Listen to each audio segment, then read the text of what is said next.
afternoon, ladies and gentlemen. Nez Porter at you. Alright, we did a little troubleshooting here, and we have tested this switch out. Found out it was short circuiting. So the power is still on, but I disconnected this part here just to get it across. Well, I think that's screwed in there now. I gotta take that off. So I'm gonna change out the switch. We found the switch is bad. But what made the switch bad is they had one of these non-dimmable fixtures that were up here.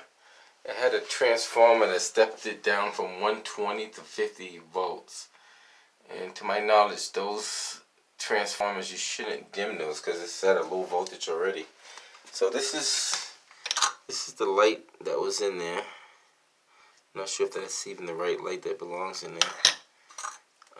That's the lens that was in it. We're taking that out. Took out that can that was in there. So I took out the can. We have negative, positive in your ground wires here. So we're going to attempt to put in this fixture over here. I'm probably not going to be able to do it. Like, I'm going to try it while I don't have my tripod in, so I'm going to see how I can do this without like causing a mess. So if I could put this down somewhere and focus on what's going on. Let's see. Maybe I can put it on this. Always got to be creative. So if I set this about, alright, maybe right there. Maybe that I can get the right angle if it's possible. It's not, well, maybe not. Maybe from here, because this is the only level point we have. So from here, see if I can focus in on what I'm doing here. And I'm going to install this. I'm going to try to install this fixture here. It shouldn't take too long, but let's see what we can do.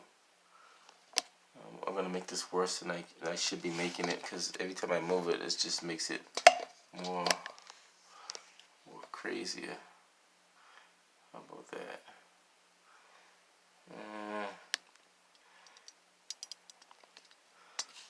It's not going to work that way either. Nope, that's definitely not going to work.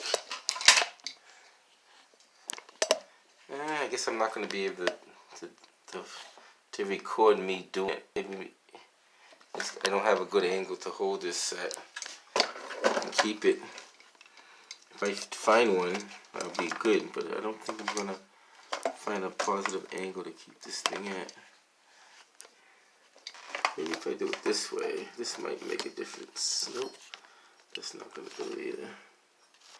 Because I'm aiming the camera up. Each time I aim the camera up, it shifts over. Well, actually I could do it this way then. I hope. Let's see how well this works. It's not staying, that's the only thing. It's not going to stay. Well, we tried. Well, maybe like this. Alright, I'm going to try it like that and see if I can put this bad boy together real quick.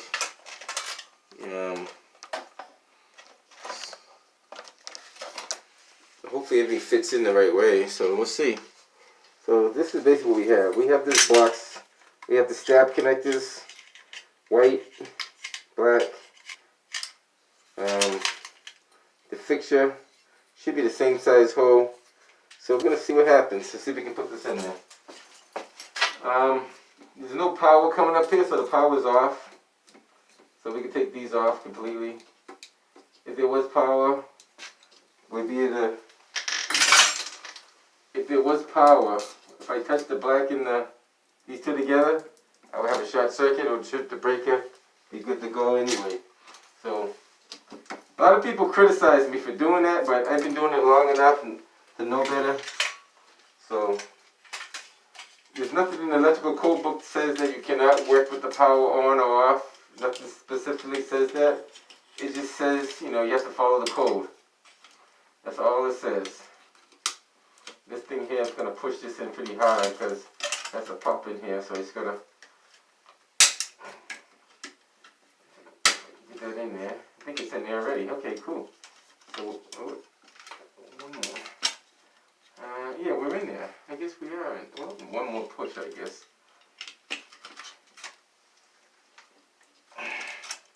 We skip that. It's a good squeeze. Just want to make sure it's a good connection inside. Don't want it to. That's just basically to keep the wires from pulling out. So you want to make sure that's all the way in. There we go. Now we're in there. And that's just in case if somebody tugs the wires, they don't get pulled out of the box. And you should have those in there just for that reason. You don't want these to be too long. You might have to trim that off just a tad bit because it's like it's sticking out a little too much. And you can cut them off with the scissors. You can cut them off with the cutters.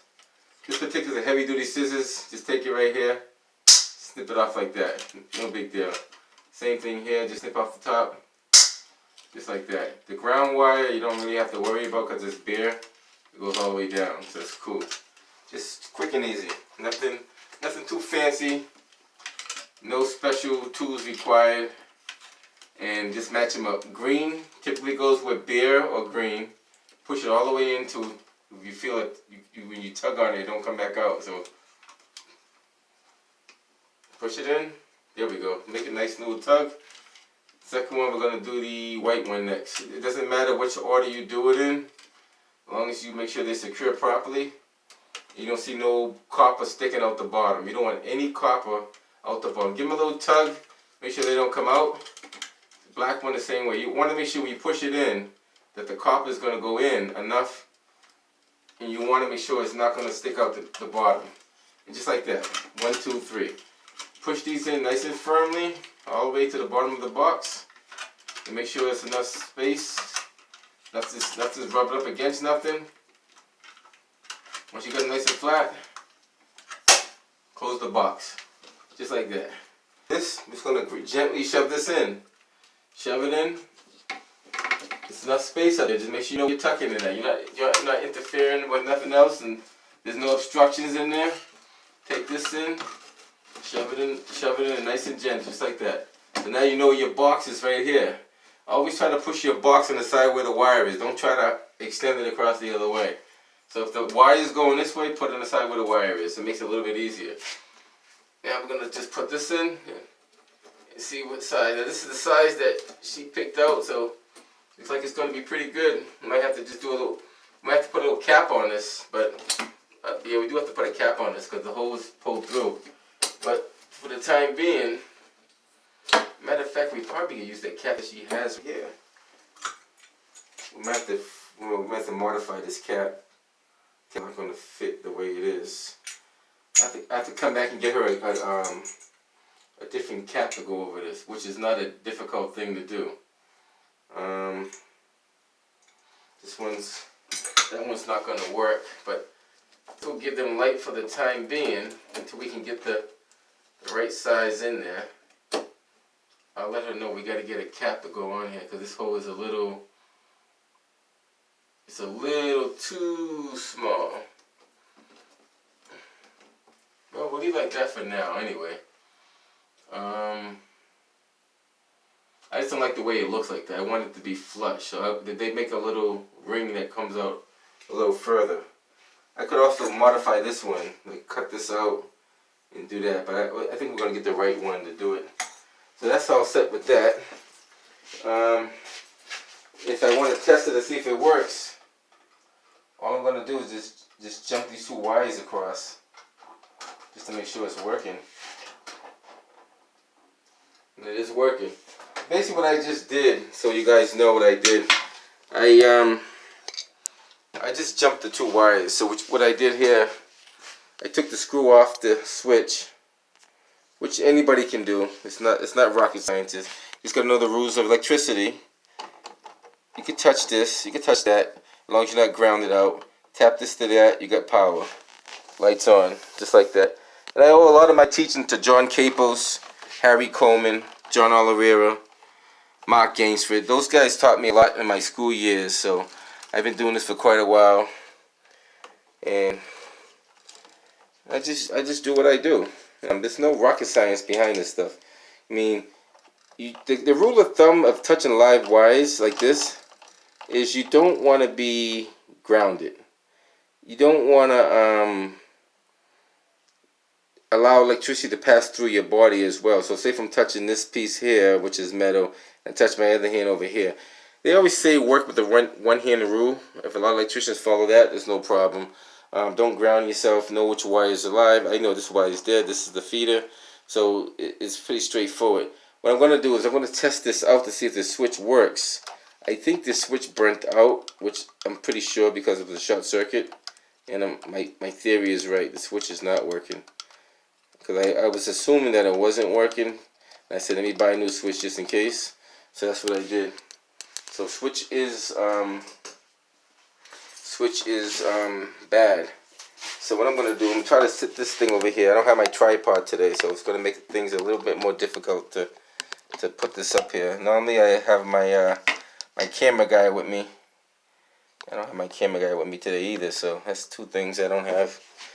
Tripods, actually it's sitting in the car. I was just too lazy to go get it. So I'm just going to change out this switch real quick. That's all I'm going to do. So I got a switch right here. I'm not going to program it today because I'm not sure if this is the programmable one. If it is, well, maybe it's not the programmable one. Some of these are programmable, some of these are not. I think this is the non-programmable one. So I'm going to open this up. Get out my switch.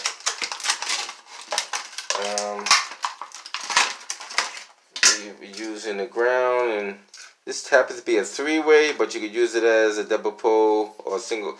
Oh, sorry. This happens to be a three-way, but you could use it as a single pole. So single pole, you have your common and your two travelers. So common, one of these is going to be the traveler, and that's simple enough. Take off the live wire, which is this wire. Now, even if you spark something, worst case scenario, you trip the breaker, and you just gotta go reset it. That's the worst case scenario. The worst case scenario. You trip the breaker and you gotta go reset it.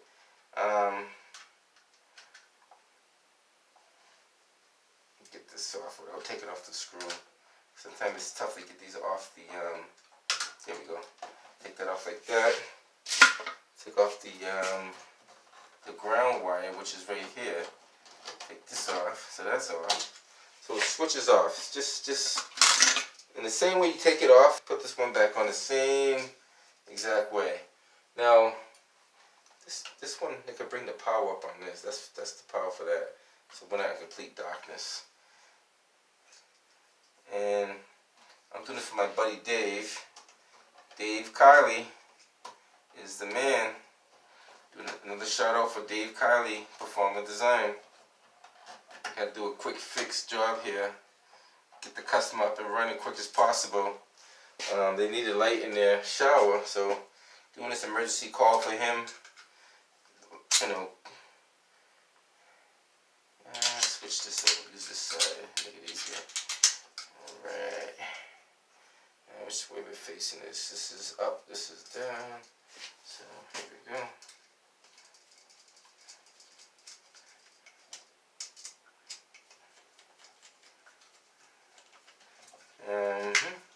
Make sure this one's in. You don't want this one sticking out because we're not using this one. So we're going to screw that one all the way in. So it's not going to be in the way. It's not going to touch nothing. It's not going to rub against nothing. And just like that. Put this on here. If I can get it to go in. There we go. Nice little loop. Always put the screw clockwise around. Put the wire clockwise around the screws, so that way you don't back it off. That's a number one mistake a lot of people do. They put it the wrong way and it backs off when they tighten it up. So you want it to like tighten up when you're doing it. Actually, this loop should be a little bit closer. Let me get my needle nose out. And I said I can just pinch it a little, shut it. Get the little trusty needle nose out and just close it up a little bit. That way it's not going to be a major thing, but you just don't want it. Don't want it sticking up too far, basically. A little pinch, not. Here we go. Just enough that it's not going to stick out around the screw. You don't want it too far, like around the screw that it's going to come off the screw either. So just tighten it up. Just like that. That's good. Same thing over here. Lights just came on, so I know the switch is working. Put that on there. Just tighten this up. Tighten that nice and tight. These things did come with some screws. And I think we're going to use the screws that came with it. And these screws, I believe the size on these screws are, I think they're 632s for this one. Yeah, these are 632s. Electricians use 632s and 832s. Those are the two common screws they use the most. So if it's not a 632, it's an 832. Sometimes you might find a 1032, but for the most part, for these switches and outlets, they're 632s and 1032s. So some people wrap these with tape. I sometimes I do, sometimes I don't. If it's a metal box, I definitely will. If it's not a metal box, most time I won't. But it depends. It's your own discretion. There's nothing saying you should, nothing saying you shouldn't. It's just added protection. If you think the wires are going to touch, then you definitely should wrap them. If you think these wires are going to touch somehow, some way, shape or form, definitely wrap them. Put this in the wrong hole, by the way. I'm going to have to break those tabs off. Yeah, those tabs have to come off. Yeah, when you have these so close together, these little tabs on the edge have to come off, because what happens is they get in the way. And it's a matter of twisting these off. It's just a matter of breaking them off. Nothing. Some people keep them on and they try to weave them inside each other, but they just cause more trouble. So it's easy to break them off than to mess around with them, because they don't really serve any major real purpose. You know what I mean? Other than they're gonna get in your way. This aluminum tabs, they already have the perforated edge on them. You just gotta just bend them, take them off, and get them going. And there's no rush. There's no rush to this. You just do what you gotta do. Push this in, make sure it's in. And now you got a good fit. Get your screws out, put them inside. I have another job to do right after this one. So this is for Dave Kiley, Performer Design Build. And I'm gonna show you the work that he does. He does great work. Dave is the man. Dave does a hell of a job. I learned a lot from Dave.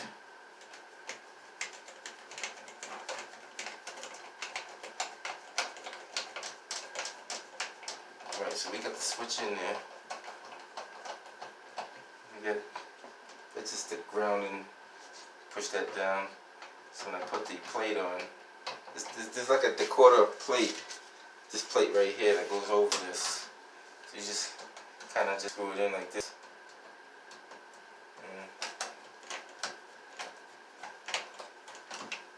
Let's see if this is going to line up. Hopefully it does line up. Yep. That's my screwdriver. These little things are a little small, but you just gotta be patient with them. Gotta be patient with them. Yep. Make sure you take your time. This only had like 4 screws, so I'm only doing the outer ones. I don't know where the other 2 screws are, but 4 screws is enough to hold this. Screws are small. There we go. That's what happens when you get a new screwdriver, which is good. It locks onto the screw better, so that's not a bad thing. This little plate just pops on. your time. There we go. Nice and. Now let me show you guys right quick before I head out of here. So Dave designed all this.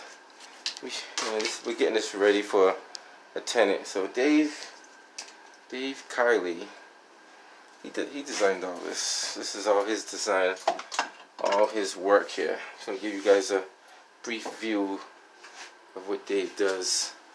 We got that up in there. Light. There's a speaker down there, just so you guys, a waterproof speaker, shower. So I'm gonna give you a brief view of this area real quick. This is the kitchen area. Nice sink, cabinets.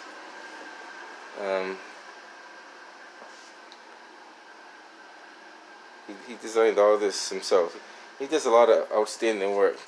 That's the laundry room. I'm not gonna go all through the person's house, but this is just the he designed all this.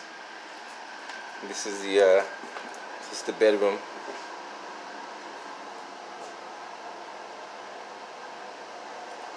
And they're good people to work for. Good people to work for. All this is Dave's design, just so you guys know. I'm not gonna turn the lights on, but you know, you kind of get a view of what he has and what he's done. I'm not gonna take